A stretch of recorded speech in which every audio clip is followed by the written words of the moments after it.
Friend ಅವನ ಪತ್ನಿಯನ್ನು ಖುಷಿಪಡಿಸುತ್ತಿಲ್ಲ ಎಂದು ತಿಳಿದ ಗೆಳೆಯ ಆಕೆಯ ಕಾಂಟ್ಯಾಕ್ಟ್ ಬಳಸಿದ. ಕಥೆಯ ಪ್ರಾರಂಭದಲ್ಲೇ ಒಂದು ಡೆಡ್ ಬಾಡಿ ಸಿಗುತ್ತದೆ. ಕತೆ ಈಗ 4 ತಿಂಗಳ ಹಿಂದಿನ ಫ್ಲಾಶ್ ಬ್ಯಾಕ್ಗೆ ಹೋಗುತ್ತದೆ. ಇವರು ರಾಜೀವ್ ಹಾಗೂ ಅವನ ಹೆಂಡತಿ ಸಂಗೀತ ಅಂತ. ರಾಜೀವ್ ಯಾವಾಗಲೂ ಕೆಲಸ ಅಂತ ಸಂಗೀತಾಳ ಕಡೆ ಗಮನವನ್ನೇ ಕೊಡುತ್ತಿರಲಿಲ್ಲ. ಇನ್ನು ಇವನು ರಾಜೀವ್ನ ಫ್ರೆಂಡ್ ಲಲಿತ್. ಈತ ಅದೇ ಊರಲ್ಲಿಯೇ ಇದ್ದು ರಾಜೀವ್ನ ಸ್ವಭಾವ ತಿಳಿದುಕೊಂಡು ಸಂಗೀತಾಳನ್ನು ಕೆಟ್ಟ ದೃಷ್ಟಿಯಿಂದ ನೋಡುತ್ತಿರುತ್ತಾನೆ. ಮರುದಿನ ರಾತ್ರಿ ಸಂಗೀತ, ನಾಳೆ ನಮ್ಮ ಮ್ಯಾರೇಜ್ ಆನಿವರ್ಸರಿ ಇದೆ, ನಾವು ಸುತ್ತಾಡಲು ಎಲ್ಲಾದರೂ ಹೋಗೋಣ ಎಂದು ರಾಜೀವ್ಗೆ ಹೇಳುತ್ತಾಳೆ. ಆವಾಗ ರಾಜೀವ್, ನಾಳೆ ನನಗೊಂದು ಅರ್ಜೆಂಟ್ ಮೀಟಿಂಗ್ ಇದೆ, ಮೊದಲು ಕೆಲಸ, ಆಮೇಲೆ ಜೀವನ ಪೂರ್ತಿ ಸುತ್ತಾಡುವುದು ಇದ್ದೇ ಇದೆ ಎಂದು ಹೇಳುತ್ತಾನೆ. ಆವಾಗ ಸಂಗೀತ, ವಯಸ್ಸು ಮೀರಿ ಹೋದ ಮೇಲೆ ಏನು ಮಾಡುವುದು ಬಿಡಿ ಎಂದು ಮನಸ್ಸಿನಲ್ಲಿ ಅಂದುಕೊಳ್ಳುತ್ತಾಳೆ. ಮರುದಿನ ರಾಜೀವ್ ಬರುವ ಸಮಯಕ್ಕೆ ಸಂಗೀತ ಮಾರ್ಕೆಟ್ನಲ್ಲಿ ವೇಟ್ ಮಾಡುತ್ತಿರುತ್ತಾಳೆ. ರಾಜೀವ್ ಬರದೇ ಇದ್ದಾಗ ಸಂಗೀತ ಅವನಿಗೆ ಕಾಲ್ ಮಾಡುತ್ತಾಳೆ. ಆವಾಗ ರಾಜೀವ್, ನನಗೊಂದು ಇಂಪಾರ್ಟೆಂಟ್ ಕೆಲಸವಿದೆ, ನೀನು ಮನೆಗೆ ಹೋಗು ಅಂತ ಹೇಳಿ ಫೋನ್ ಕಟ್ ಮಾಡುತ್ತಾನೆ. ಅಷ್ಟರಲ್ಲಿ ಅಲ್ಲಿಗೆ ಬಂದ ಲಲಿತ್ ಸಂಗೀತಾಗೆ ಮನೆಯವರೆಗೂ ಲಿಫ್ಟ್ ಕೊಡುತ್ತಾನೆ. ನಂತರ ಸಂಗೀತ ಮನೆಯಲ್ಲಾದರೂ ಮ್ಯಾರೇಜ್ ಆನಿವರ್ಸರಿ ಸೆಲೆಬ್ರೇಟ್ ಮಾಡಿದರಾಯಿತು ಎಂದು ಎಲ್ಲ ರೆಡಿ ಮಾಡಿಕೊಳ್ಳುತ್ತಿರುತ್ತಾಳೆ. ಆದರೆ ಅವಾಗ ಅಲ್ಲಿ ರಾಜೀವ್ ಬರದೆ ಲಲಿತ್ ಬರುತ್ತಾನೆ. ಅವನನ್ನು ನೋಡಿ ಶಾಕ್ ಆದ ಸಂಗೀತ, ಇಷ್ಟು ಹೊತ್ತಿನಲ್ಲಿ ನೀವು ಇಲ್ಲಿ ಹೇಗೆ ಅಂತ ಕೇಳುತ್ತಾಳೆ. ಆವಾಗ ಲಲಿತ್, ಯಾಕೆ, ನಾನು ನಿಮ್ಮ ಪಾರ್ಟಿಯಲ್ಲಿ ಜಾಯ್ನ್ ಆಗಬಾರದಾ ಅಂತ ಕೇಳುತ್ತಾನೆ. ಆವಾಗ ಸಂಗೀತ ಅವನನ್ನು ಒಳಗಡೆ ಕರೆದು ರಾಜೀವ್ಗೆ ಕಾಲ್ ಮಾಡಿ, ಇವತ್ತಿನ ದಿನ ಏನಿದೆ ಅಂತ ನಿಮಗೆ ನೆನಪಿದೆ ತಾನೆ ಅಂತ ಕೇಳುತ್ತಾಳೆ. ಆವಾಗ ರಾಜೀವ್ ತನ್ನ ಪಿಯ ಆಶಿತಾ ಜೊತೆ ಕೆಲಸದ ಮೇಲೆ ಬೇರೆ ಕಡೆ ಹೊರಟಿದ್ದು, ನನಗೆ ಸ್ವಲ್ಪ ಅರ್ಜೆಂಟ್ ಕೆಲಸವಿದೆ, ಆಮೇಲೆ ಮಾಡ್ತೀನಿ ಅಂತ ಫೋನ್ ಕಟ್ ಮಾಡುತ್ತಾನೆ. ನಂತರ ಸಂಗೀತ ರಾಜೀವ್ಗೆ ಇವತ್ತು ನಮ್ಮ ಆನಿವರ್ಸರಿ ಇದೆ ಎಂಬುವುದೇ ನೆನಪಿಲ್ಲ ಅಂತ ಅಪ್ಸೆಟ್ ಆಗುತ್ತಾಳೆ. ಈ ಕಡೆ ಆಶಿತಾ, ನಮ್ಮಿಬ್ಬರ ನಡುವೆ ಬೇರೆ ಯಾರು ಬರಬಾರದೆಂದು ರಾಜೀವ್ ಫೋನ್ ಈಸಿದುಕೊಂಡು ಆಫ್ ಮಾಡಿದರೆ ಮನೆಯಲ್ಲಿ ಸಂಗೀತಾಳನ್ನು ಸಮಾಧಾನವನ್ನು ಮಾಡುವ ನೆಪದಲ್ಲಿ, ರಾಜೀವ್ ಇಲ್ಲದಿದ್ದರೆ ಏನಾಯಿತು, ಇವತ್ತಿನ ರಾತ್ರಿ ನೀವು ಎಂದೂ ಮರೆತಿರಬಾರದು, ನಾನು ಹಾಗೆ ಮಾಡುತ್ತೇನೆ ಎಂದು ಹೇಳಿ ಸಂಗೀತಾಗೆ ಡ್ರಿಂಕ್ಸ್ನಲ್ಲಿ ಸ್ಲೀಪಿಂಗ್ ಟ್ಯಾಬ್ಲೆಟ್ಸ್ ಹಾಕಿ ಕುಡಿಸುತ್ತಾನೆ.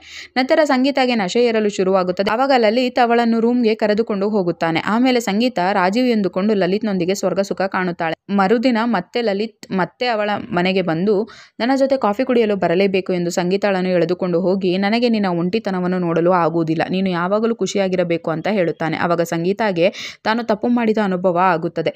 ಮರುದಿನ ಮತ್ತೊಮ್ಮೆ ಲಲಿತ್ ಸಂಗೀತಾಳ ಮನೆಗೆ ಬಂದು ಒಂದು ರಿಂಗ್ ಅವಳಿಗೆ ಹಾಕಿ, ನಾನು ನಿನ್ನನ್ನು ತುಂಬಾ ಪ್ರೀತಿಸುತ್ತಿದ್ದೇನೆ ಅಂತ ಹೇಳುತ್ತಾನೆ. ಅಷ್ಟರಲ್ಲಿ ರಾಜೀವ್ ಅಲ್ಲಿಗೆ ಬಂದು, ಇಲ್ಲಿ ನೀನೇನು ಮಾಡುತ್ತಿದ್ದೀಯಾ ಅಂತ ಲಲಿತ್ನನ್ನು ಕೇಳುತ್ತಾನೆ. ಆವಾಗ ಲಲಿತ್ ಹಾಗೆ ಬಂದಿದ್ದೆ ಅಂತ ಹೇಳಿ ಹೊರಟು ಹೋಗುತ್ತಾನೆ. ನಂತರ ರಾಜೀವ್ ತಮ್ಮ ಆನಿವರ್ಸರಿ ನೆನಪಿಟ್ಟುಕೊಂಡು ಸಂಗೀತಾಗೆ ಒಂದು ಡೈಮಂಡ್ ನೆಕ್ಲೆಸ್ ಗಿಫ್ಟ್ ಆಗಿ ಕೊಡುತ್ತಾನೆ. ಆವಾಗ ಸಂಗೀತಾಗೆ ರಾಜೀವ್ಗೆ ಮೋಸ ಮಾಡಿಬಿಟ್ಟೆ ಅನಿಸಲು ಶುರುವಾಗಿ ಲಲಿತ್ನ ರಿಂಗ್ ಅನ್ನು ತೆಗೆಯುತ್ತಾಳೆ. ನಂತರ ಲಲಿತ್ ಸಂಗೀತಾಗೆ ಮೀಟ್ ಆಗಿ, ನನಗೆ ನಿನ್ನನ್ನು ಬಿಟ್ಟಿರಲು ಆಗುತ್ತಿಲ್ಲ, ನೀನು ಆದಷ್ಟು ಬೇಗ ರಾಜೀವ್ನನ್ನು ಬಿಟ್ಟು ನನ್ನ ಹತ್ತಿರ ಬಾ ಎಂದು ಹೇಳುತ್ತಾ ಅವಳ ಕೈಯಲ್ಲಿ ರಿಂಗ್ ಇರದಿದ್ದನ್ನು ನೋಡಿ, ರಿಂಗ್ ಏಕೆ ತೆಗೆದಿಟ್ಟೆ, ನೀನೇನಾದರೂ ನಾನು ಹೇಳಿದ ಹಾಗೆ ಕೇಳದಿದ್ದರೆ ನಮ್ಮ ಎಲ್ಲ ವಿಷಯ ರಾಜೀವ್ಗೆ ಹೇಳುತ್ತೇನೆ ಎಂದು ಹೆದರಿಸುತ್ತಾನೆ.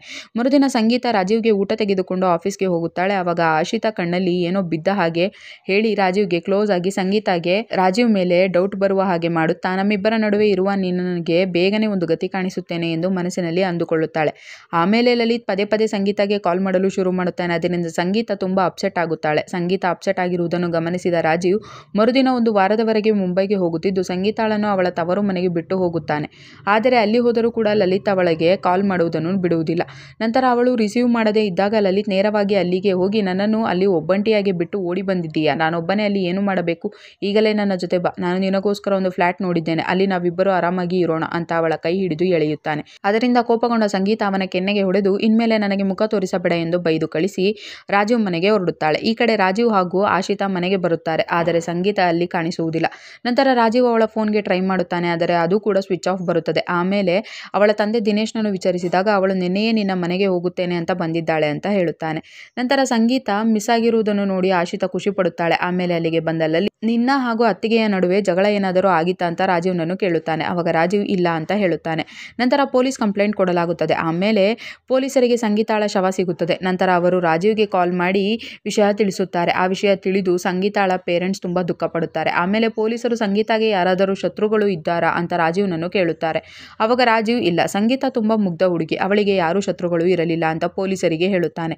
ಆಮೇಲೆ ಸಂಗೀತಾಳ ಕಾಲ್ ಡೀಟೇಲ್ಸ್ ತೆಗೆಸಲಾಗುತ್ತದೆ. ಆವಾಗ ಆಶಿತಾ ತುಂಬಾ ಹೆದರಿಕೊಳ್ಳಲು ಶುರು ಮಾಡುತ್ತಾಳೆ. ನಂತರ ಎಲ್ಲರೂ ರಾಜೀವ್ ಮನೆಯಲ್ಲಿದ್ದಾಗ ಪೊಲೀಸರು ಅಲ್ಲಿಗೆ ಹೋಗಿ, ಮೊನ್ನೆ ರಾತ್ರಿ ನೀವೇಕೆ ಸಂಗೀತಾಳ ಹತ್ತಿರ ಹೋಗಿದ್ರಿ ಎಂದು ಆಶಿತಾಳನ್ನು ಕೇಳುತ್ತಾರೆ. ಆವಾಗ ಆಶಿತಾ, ನಾನು ರಾಜೀವ್ನನ್ನು ತುಂಬ ಇಷ್ಟಪಡುತ್ತಿದ್ದೆ, ಹಾಗಾಗಿ ಸಂಗೀತಾಳ ಜೊತೆ ಮಾತನಾಡಲು ಹೋಗಿದ್ದೆ, ಆದರೆ ಅರ್ಜೆಂಟ್ ಕಾಲ್ ಬಂದ ಕಾರಣ ನಾನು ಮೀಟ್ ಆಗದೆ ವಾಪಸ್ ಬಂದೆ ಎಂದು ಹೇಳುತ್ತಾಳೆ. ಆವಾಗ ಪೊಲೀಸರು, ನೀನು ಸಂಗೀತಾಗೆ ಪದೇ ಪದೇ ಏಕೆ ಕಾಲ್ ಮಾಡುತ್ತಿದ್ದೆ ಎಂದು ಲಲಿತ್ನನ್ನು ಕೇಳುತ್ತಾರೆ. ಆವಾಗ ಹೆದರಿದ ಲಲಿತ್, ನಾನೇನು ಮಾಡಿಲ್ಲ ಅಂತ ಹೇಳುತ್ತಾನೆ.